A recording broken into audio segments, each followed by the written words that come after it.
یہ ریڈیو صدائے حریت جموں کشمیر ہے، پیش خدمت ہے خصوصی اپڈیٹ۔ اقوام متحدہ کا چارٹر کا آرٹیکل 1 بین الاقوامی قانون کا بنیادی اصولوں کی حیثیت تے حق خود ارادیت نہ تحفظ دے ہے، جبکہ لوگوں کو خود ارادیت اقوام متحدہ کا چارٹر کو ایک بنیادی اصول بھی ہے۔ غیر قانونی طور پر بھارت کے زیر قبضہ جموں کشمیر کا حق خود ارادیت کا اطلاق کو اصول بھی واضح طور پر اقوام متحدہ نے وضع کی ہے، اور مقبوضہ جموں کشمیر اقوام متحدہ کی قراردادوں کے مطابق متنازع علاقہ ہے۔ مسئلہ کشمیر صرف ایک آزاد اور غیر جانبدارانہ رائے شماری کے ذریعے عوام کی مرضی کے مطابق حل ہو سکے، اس تک کہ بھارت کا اس وقت کا وزیر اعظم پنڈت نہرو نے بھی 1947 میں کیا تھا کہ جموں کشمیر کی تقدیر کو فیصلہ بالآخر کشمیری عوام نہ ہی کرنا ہے۔ کشمیر کی متنازع حیثیت نہ اقوام متحدہ نے تسلیم کی ہوئے ہے اور اس میں کوئی دوسری رائے نہیں ہے۔ کشمیر کو تنازع ایک حقیقت ہے اور بھارت اس کی تردید کسی بھی صورت میں نہیں کر سکتا،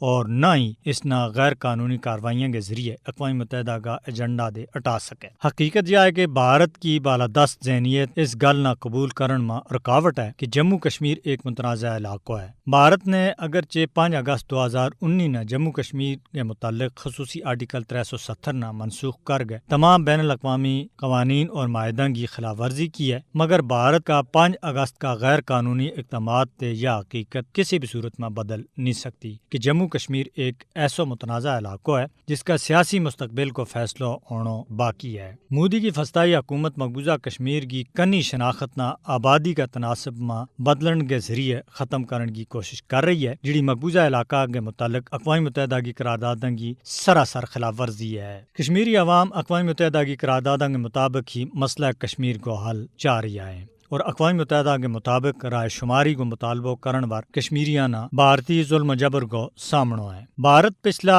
70 سالاں دے اقوام متحدہ کی قراردادوں کی خلاف ورزی اور کشمیری عوام کی خواہشات نہ کانڈ کے پیچھے سٹ رہی ہے۔ اگرچہ پاکستان حق خود ارادیت کی جائز جدوجہد میں کشمیریوں کے نال کھڑا ہے، مگر اقوام متحدہ کو فرض ہے کہ وہ مقبوضہ کشمیر کی عوام نہ ان کا حق خود ارادیت نہ دوڑن کے واسطے عملی اقدامات کریں۔ تنازع کشمیر کو ایک ہی حل اقوام متحدہ کی قراردادوں کے مطابق رائے شماری دے ہی ہو سکے، اور جب تک مسئلہ کشمیر اقوام متحدہ کی زیر اہتمام رائے شماری کے ذریعے کشمیریوں کی خواہشات کے مطابق حل نہیں ہوتا، اس وقت تک جنوبی ایشیا میں امن کسی بھی صورت میں نہیں آ سکتا۔ عالمی برادری نے چاہیے کہ جموں کشمیر کے متعلق بین الاقوامی قوانین کا اطلاق اور واعدوں کو احترام کرنے کے واسطے بھارت پر دباؤ سٹیں۔ اپڈیٹ ختم ہوئی۔